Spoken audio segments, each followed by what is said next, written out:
Hello solid Galasto, maayong adlaw sa tanan.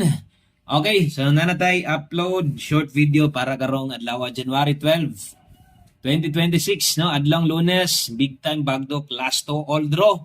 Sabay no o ay gyud pakyasa kada hatag nato kung mahimo taya ay gyud no kay atong mga palasto diri kasagaran mulusot biagyod no o ay kalimot palihog sa akong tuplok daan aning subscribe. Okay?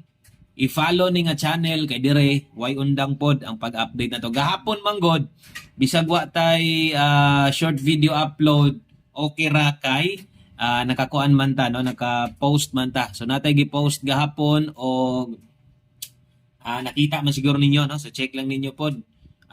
Naka-public post man na makita man as tanan. Okay? So abay sa tong big time bagdok lasto karon unang lasto na to.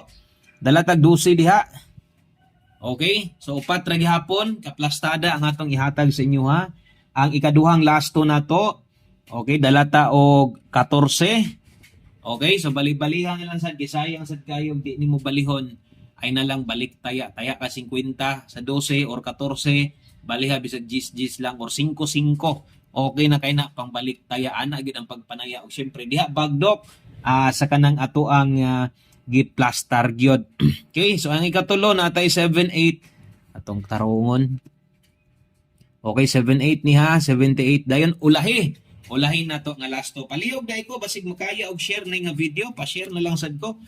Ay na lang pod mapun-an ang ato ang gamayng payag dire aron daghang maka-follow sa tuwa o daghan pog chance nga may na lang pod no maka-abay di ay tong uban sa tuwa. Ang ulahin na tong lasto dalatag 65. So kompleto na 6514 12 o 78 kana lang daghang kay salamat. Good luck.